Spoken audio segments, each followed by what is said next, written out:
not all students are academically based. Some students are on the art side where they're into music and theater and singing. So I think it needs to be very diverse.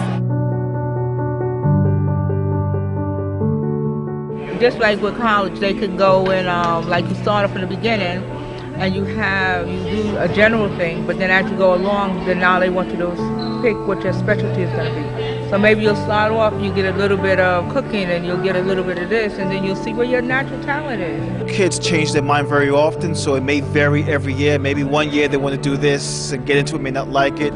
So I think the best thing to say is give them enough avenues to choose from, and then kind of go what they kind of like and kind of guide them and support them, even if you may not even quite agree. But I think that child will need that support to feel that they can accomplish their goal.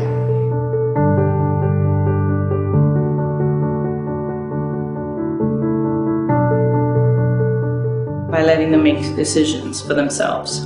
That's how you empower them. They have to know that they have a say and that they have choices.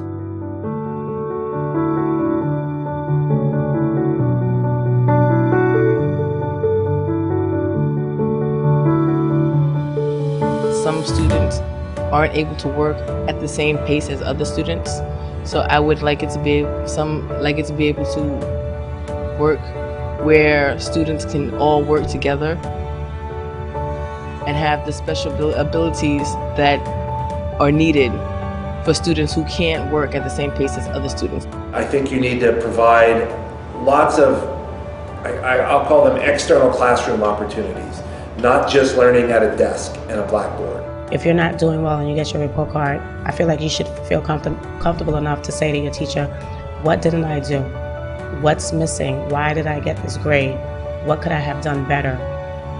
2 teachers in one class is always a good thing, so you have that second teacher to help the student that is, or students that are behind, and probably maybe a class or 2 for studying, or studying is not the right word, but tutoring. It's also very important to actually better the high school socially, because now we're talking about more of a social environment as well as an educational environment.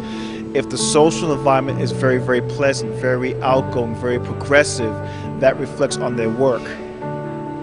That also reflects with communicating with their teachers, because now if there's an issue, they can go talk to the teachers, they feel comfortable. So setting that certain comfort level is very, very important. The support, I feel like that the things that we teach them about, we talked about being good citizens and about helping, we do those things at home, but that they could be reinforced here. You have to basically just hold them accountable and let them know, like, this is your education, this is your life. If you don't want to do it, then it's not going to get done. You have to explain to them that you already have your education. You've been there, you've done that already, and this is all about you and your future. First start, responsibility. That's the key. Accountability. And what I mean by accountability, learning that, which comes with responsibility, again, with the parents, teach them some sort of discipline. Learning to respect the students, knowing that if you make a mistake that you have to take that burden and try to correct those mistakes. The school is not about what we want, it's about what the kids want. What's going to make them successful?